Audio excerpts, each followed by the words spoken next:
নিস্তব্ধ প্রান্তর মৌলভীবাজারের পাহাড়মর্দন গ্রাম। এখানেই জলমগ্ন হাওরের বুকে ভোরের কুয়াশা আর গাংচিলের ডানায় লুটিয়ে পড়া আলোয় বেড়ে উঠেছিল এক শিশু, মোহাম্মদ সাইফুর রহমান, যিনি পরে হয়ে ওঠেন বাংলাদেশের অর্থনৈতিক সংস্কার, পরিকল্পনা ও নেতৃত্বের এক অনন্য উদাহরণ।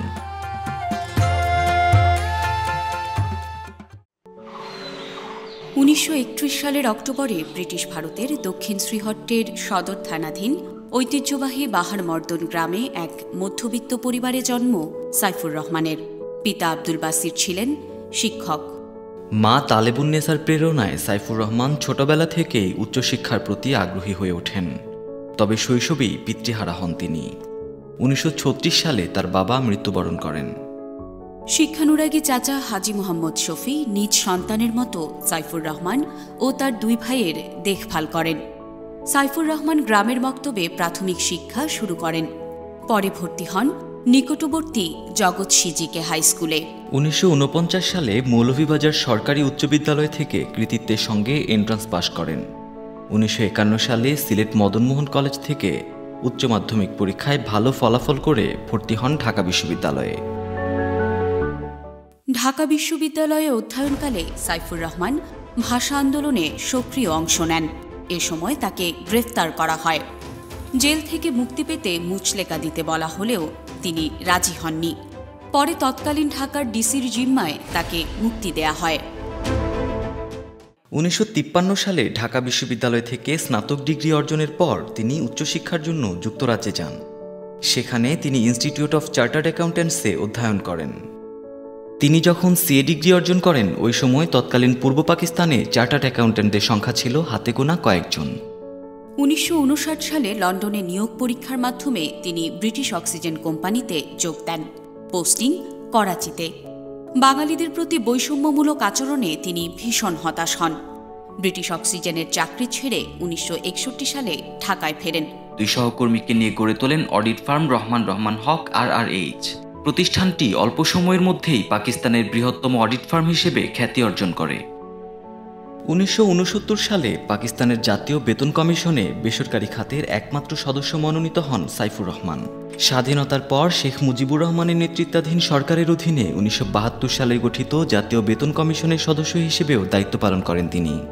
সেই কমিশনে সেনাবাহিনীর প্রতিনিধি ছিলেন মেজর জেনারেল জিয়াউর রহমান। এই সময় তাদের মধ্যে গভীর সম্পর্ক গড়ে ওঠে। 75-এর পট পরিবর্তনের পর 1976 সালের 26 ডিসেম্বর রাষ্ট্রপতি ASM সায়েমের মন্ত্রিসভায় বাণিজ্য উপদেষ্টা হিসেবে দায়িত্ব গ্রহণের মাধ্যমে তার রাজনৈতিক জীবনের সূচনা হয়। তিনি জিয়াউর রহমানের নেতৃত্বে গঠিত জাতীয়তাবাদী গণতান্ত্রিক দলের অন্যতম প্রতিষ্ঠাতা সদস্য ছিলেন।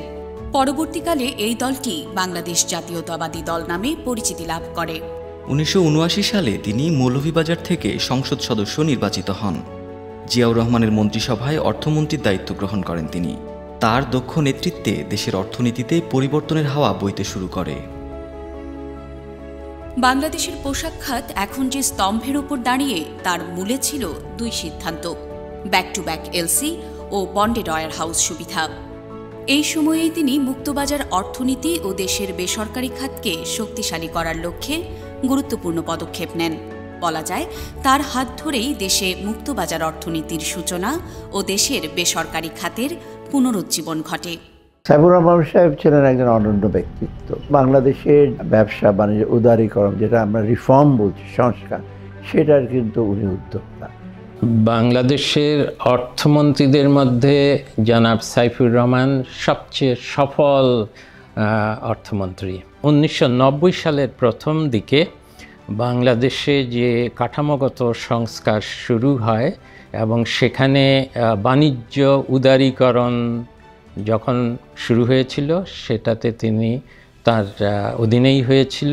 এরপরে 2003 সালে তিনি টাকা এবং ডলারের বিনিময় হার বাজারের উপর ছেড়ে দেন এবং একই সময় তিনি ব্যাংকিং খাতের খুব বড় বড় কিছু সংস্কার করেন। ধ্বংস হয়ে যাওয়া প্রায় অর্থনীতিকে তিনি টেনে উপরে তুলতে সক্ষম হয়েছিলেন। ব্যাক টু ব্যাক এলসি এবং আপনার বন্ডেড ওয়্যার হাউস ফ্যাসিলিটিস, এগুলো দিয়ে তিনি নতুন অধ্যায়ের সৃষ্টি করেছিলেন। সাইফুর রহমান সাহেব অর্থমন্ত্রী ছিলেন তখন বাংলাদেশের অর্থনীতিকে বলা হয়েছিল ইমার্জিং টাইগার। গার্মেন্ট ইন্ডাস্ট্রিতে ব্যাক টু ব্যাক এলসি, যদি ওটা যদি না হতো আজকের গার্মেন্ট ইন্ডাস্ট্রি এখানে আসার কোনো কারণ নাই। মুক্তবাজার অর্থনীতি নিয়েও আমরা অনেক সময় ওনাকে দোষারোপ করেছি যে আপনি সব কিছু ওপেন করে দিচ্ছেন, আমাদের অন্যদের সাথে কম্পিটিশনে যেতে হবে, we are not prepared for it. উনি বলে it is the only way that you can succeed. 1982 সালের 24 মার্চ হুসেইন মুহাম্মদ এরশাদ ক্ষমতা দখল করলে সাইফুর রহমানকে গ্রেফতার করা হয়। মিথ্যা মামলা দিয়ে তাকে চাপ প্রয়োগ করে মন্ত্রিসভায় যোগদানের প্রস্তাব দিলে তিনি তা প্রত্যাখ্যান করেন। এরশাদের পতনের পর এম সাইফুর রহমান 1991 সালে অর্থমন্ত্রীর দায়িত্ব নেন। তখন বিশ্বজুড়েই সংস্কারের হাওয়া বইছে। মূলত সাইফুর রহমানের বাণিজ্য উদারীকরণ ভাবনার শুরু 80-এর দশকেই। বিশ্বজুড়ে সংস্কারের হাওয়ায় 90-এর দশকে তিনি হেঁটেছেন আরও দ্রুত গতিতে। 1991 সালের 1 জুলাই থেকে ভ্যাট চালু করে অর্থনীতিকে চাঙ্গা করেন তিনি। 1990-এর দশকে উনি যখন দ্বিতীয়বার যখন অর্থমন্ত্রীর দায়িত্ব নিয়ে আসলেন, তখন 1991 সালে উনি বাংলাদেশে ভ্যাটের প্রচলন করেন। আমার মতো অনেকেই হয়তো সেই সময় ভ্যাটের প্রচলনের ক্ষেত্রে দেশের অর্থনীতি কতখানি প্রস্তুত এটা নিয়ে প্রশ্ন তুলেছিল, কিন্তু এটা অত্যন্ত কৃতিত্বের বিষয় সাইফুর রহমান সাহেবের যে উনি ভ্যাট প্রচলনের বহুবিধ অর্থনৈতিক কর ব্যবস্থাপনার পরোক্ষ করের থেকে বের করে নিয়ে এসে একক ভ্যাট ব্যবস্থার ভিতরে বাংলাদেশের অর্থনীতিকে নিয়ে আসেন, এবং এটার যে সাফল্য, এটার যে সুফল, সেটা আজকেও আমরা কিন্তু অনুভব করি।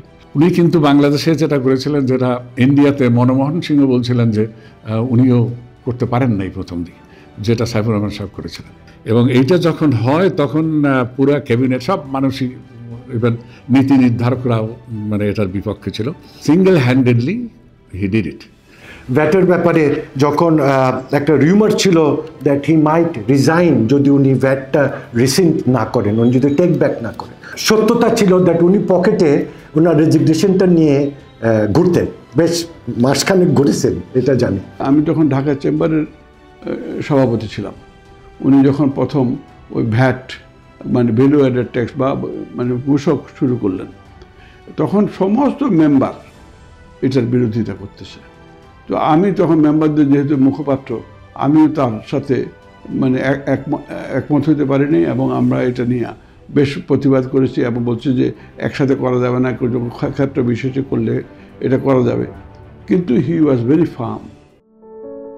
অর্থমন্ত্রী হিসেবে তৃতীয় মেয়াদে তিনি রাজনৈতিক চাপ সত্ত্বেও নতুন ব্যাংকের লাইসেন্স দেয়া বন্ধ রাখেন এবং আর্থিক খাতে শৃঙ্খলা প্রতিষ্ঠা করেন। তার উপরে রাজনৈতিক চাপ থাকে, তার দলের চাপ থাকে, বাইরের রাজনৈতিক চাপ থাকে। সেই ব্যাপারে কিন্তু আমরা সাইফুর রহমান সাহেবকে কোনোদিন সেই ব্যাপারে কম্প্রোমাইজ করতে দেখিনি, আপোষ করতে দেখিনি। উনি রাজনীতির কথা বলে কোনো ব্যাংকও দেননি, কোনো প্রার্থী অনুষ্ঠানও দেননি। যে সাইফুর রহমান রাজনীতিক ব্যক্তিত্ব ছিলেন, কিন্তু রাজনীতি প্রভাব মুক্ত ছিলেন। ব্যাংক নেওয়ার জন্য আমাদের প্রাইভেট সেক্টরে অনেকে আছে না, ওই সময় কিন্তু ছিল, একটা ব্যাংকও দেয়নি। দিছে একটা রাইট ডিসিশন। দেশীয় শিক্ষার মান উন্নয়নে তিনি শিক্ষার বিনিময়ে খাদ্য কর্মসূচি চালু করেন। সামাজিক নিরাপত্তা খাতের অধিকাংশই শুরু হয়েছিল সাইফুর রহমানের হাত ধরে। খাদ্যের বিনিময়ে শিক্ষা, এটা কিন্তু একটা বড় ইম্প্যাক্ট হয়েছে, যে কারণে ছেলেমেয়েরা কিন্তু স্কুলে ভর্তি অনেক বেড়ে গেছে। বিশেষ করে মেয়েরাও কিন্তু বহুলাংশে স্কুলে যাওয়া শুরু করেছে। উনি বললেন যে শোনো, এই ট্যাক্স নিয়ে তো বহু কিছু করলাম, এখন গরিব মানুষের জন্য তো কিছু একটা করা লাগে আর কি। তো এই সামাজিক নিরাপত্তার বীজটা উনি রোপণ করেন। পলিটিক্যালি আমরা যেটা দেখি হয় না, এই গভর্নমেন্ট করছে, ওই গভর্নমেন্ট আইসিবিটা বাদ দিয়ে দেয়। Saifur Rahman was not that. উনি আসার পরে প্রথম বাজেটে সোশ্যাল সেফটি নেটে তো আমাদের এক্সপেন্ডিচার কিছু বাড়াতে হবে, আর যেহেতু এটা আগের গভর্নমেন্টের আমলে, তো উনি একটু বলে এটা কি এখানে টাকা দিতেছ না, তারপরে ঠিক হবে, এবং ঠিক হবে না কেন। আমি বললাম যে sir, I got it evaluated by BIDS that it has positive impact. তাহলে টাকা বাড়াই দাও, রিসিপিয়েন্টের সংখ্যা বাড়াই দাও। আপাত দৃষ্টিতে রাশভারী মনে হলেও ঘনিষ্ঠদের মতে সাইফুর রহমানের ব্যক্তিত্ব ছিল কঠিন ও কোমলের অপূর্ব সমন্বয়। পছন্দ করতেন সিলেটের আঞ্চলিক গান ও নজরুল সঙ্গীত, ভালোবাসতেন খেতে এবং খাওয়াতেও। অনেকেই বলে উনি ভীষণ রাগী ছিলেন, বাট ভিতরের দিকে বেশ নরম ছিলেন। প্রায় সময় ওনার সহকর্মী বিন্দুদের সাথে বেটে খানা খেতে খুব পছন্দ করতেন। এটা that was his expression of love. অনেকেই মনে করে উনি একগুয়ে ছিলেন, but he use to listen. যেমন ওনার অনেক ক্রিটিক, কিন্তু ওনার প্রিয়ভাজন ছিল। হি ওয়াজ নেভার ভিন্ডিকটিভ, যে কারণে সরকারি কর্মকর্তারা ওনারা জানতো বকাবকি হলেও এটা ওনাদের ওই চাকরি নিয়ে টানাটানি হবে না।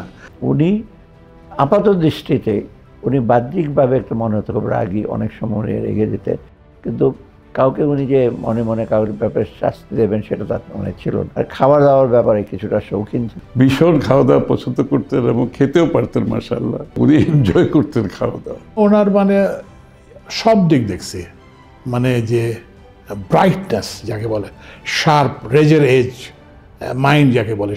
উনি খুব চমৎকার দেশি ভাষায় অর্থাৎ সিলেটি ভাষায় কথা বলতেন, যেটা ছিল তার একটা বড় গুণ। খুব সহজ সরল লোক ছিলেন, তার মধ্যে কোনো হিপোক্রেসি ছিল না।